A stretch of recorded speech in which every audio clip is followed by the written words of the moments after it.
Hi, everybody! I am so excited to be recording right now because I'm going to be finishing our read aloud book, Story Thieves by James Riley. Because we were halfway through the book and then all this craziness happened, and so we weren't able to finish it. And I don't know about you, but I know for me, I was really looking forward to finding out what happened at the end of this book. And I promise you that I have not read ahead. I promise. But I have not read ahead and figured out what's happened because I wanted us to experience that together. So what I've done is I emailed James Riley, the author, and I asked him if it would be okay if I recorded myself reading this story out loud to you and put it out there on YouTube so that we could all enjoy the story together. And he said yes. So huge shout out to James Riley for allowing me to do this for you. And I'm super excited about it, if you can't tell. Now, what I also wanted to do is I'm going to be reading from the very beginning of the book so that if the other grade 5 students, and I guess really any other student in our school, wanted to listen in on this epic story, that they'd be able to follow it from the beginning and not start a book halfway through. So, without further ado, I give you Story Thieves by James Riley. Chapter 1. Owen wanted to scream at the horror before him, but the sound wouldn't come and the nightmare only continued, forcing Owen to ask himself, deep down, one question. Can anyone tell me what 3/4 times 2/3 is? Mr. Barberry stood at the board at the front of Owen's classroom, his arms folded, waiting for a hand to raise. No, not that question. The real question was this. Was there anything in the world that could possibly be more boring than fractions? Owen frowned as Mr. Barberry gave up on volunteers and just picked someone. Mary? 3/4 times 2/3? Being locked in a room with no windows or doors, without anything to do, while wearing a blindfold and being forced to name various types of trees? That'd be pretty boring. But not fractions boring. 1/2, Mary answered, and Mr. Barberry nodded. Maybe if someone gave you enough soda to keep you awake for hours, then read furniture building instructions to you. In another language? Except, what if you accidentally started to learn that foreign language without realizing it? That'd almost be considered worth it to some people, so it was instantly out. Owen, Mr. Barberry said, how about you? 1/3 times 2/3? 2/9, Owen said, faking enthusiasm. That's right, Mr. Barberry said, and turned back to the board while Owen let his mind wander again. Maybe being stuck at home sick and too feverish to think or do anything except watch TV. And the only channel that came in was an infomercial, 4 other infomercials. That will be pretty boring. 1/3 times 1/3, Mr. Barberry asked. Gabriel?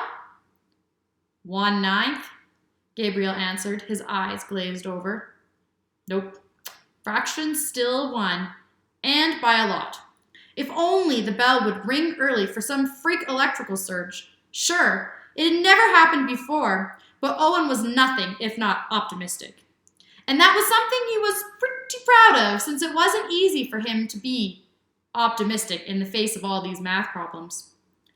How about 4/5 times 1/8? Mr. Barberry asked. Bethany, want to take this one? There was no answer, so Mr. Barberry turned around. Bethany? Owen threw a look over his shoulder and saw Bethany hunched down behind her math book, her head not even visible. She wasn't actually sleeping, was she? That'd be brave. Dumb, but brave.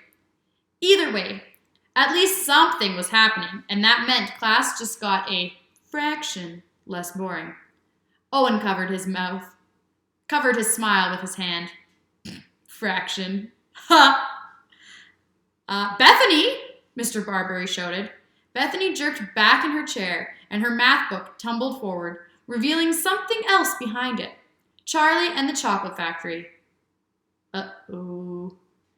Mr. Barberry just glared at Bethany for a second as she looked around, a mix of confusion and fear on her face. Owen winced, waiting for Mr. Barberry to start yelling, but fortunately the bell rang right at that moment, releasing them for lunch. "Okay, go," Mr. Barberry said. "Everyone but you, Bethany." The girl nodded, her long bronze-colored hair falling forward over her face. Owen threw a sympathetic look back at her, then noticed something weird. Was that chocolate on her chin? And then the other students blocked his view and he shrugged, not willing to chance getting yelled at too. Besides, lunch meant at least he had a half hour of no fractions. After waiting in the lunch line that he'd have to remember to add to this list of most boring things ever, Owen carried his tray of pizza and milk around the cafeteria, looking for a seat. He considered one table with some boys from his class, but they ignored him as he walked over, so he kept going, pretending he'd always meant to sit by himself. That's why he brought a book anyway. Sitting by himself wasn't exactly new. Owen had read Keel Gnomefoot and The End of Everything twice now. But the 7th book in the series was coming out next week, so it couldn't hurt to catch up. It'd been hard enough getting a copy out of the library anyway, despite the fact that his mother worked there. There was the book that ended with Dr. Verity surprise attacking the Magister, Keel's teacher, after all. Owen personally knew at least 5 people who would cry at the idea that the Magister might die, and 10 people who called the series a Harry Potter ripoff, which it sort of was, but everyone still loved it. As Owen started to read the last chapter where Dr. Verity broke into the Magister's upside-down tower, he saw Bethany stomp into the cafeteria out of the corner of his eye. She plopped down at a table and on the other side of the room, then pulled out her book and looked around suspiciously. Then she dropped her head, ate something, and sat back up, glancing around again. What was she doing? Eating behind a book. Did she even have food? Was she... Oops. What she was now was staring at him.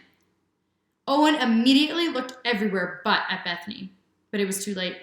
She slammed her book closed, threw him a dirty look, then exited the cafeteria with an annoyed huff.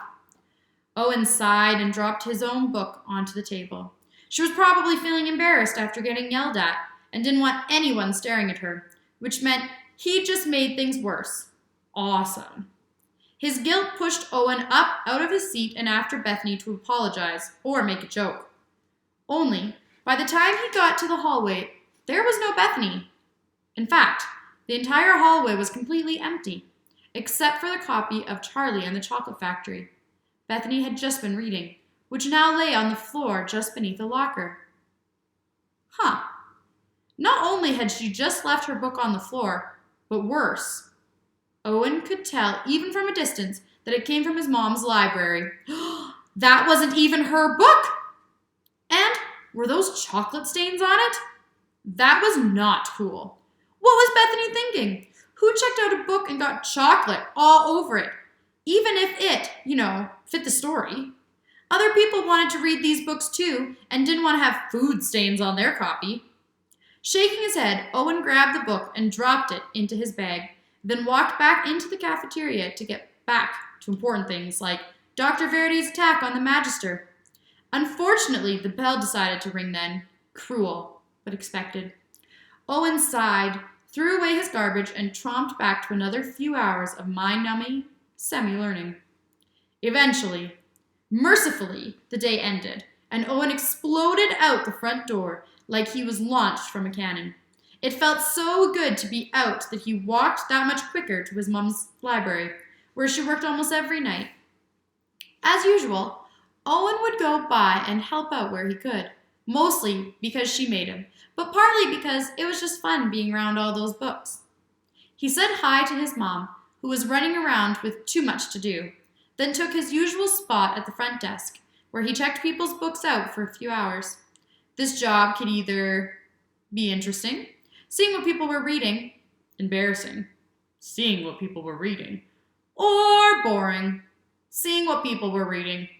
Usually, it managed to cover at least 2 of the 3 every few minutes, and tonight was no different. When things finally cooled down, Owen sighed and pulled out his homework, knowing that his mother, no matter how busy she was, would notice he wasn't busy and make him do it anyway. Only, when he went to pull out his math book, there was Bethany's copy of Charlie and the Chocolate Factory in his bag. Whoops. He'd sort of forgotten all about that. He'd picked it up, meaning to give it back to Bethany, and glared her judgmentally for the chocolate stains. But now that he thought about it, had she even been in science after lunch? He couldn't remember her being there, or in any other class that afternoon.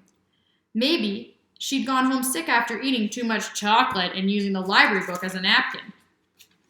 Owen shrugged and checked the book back into the library.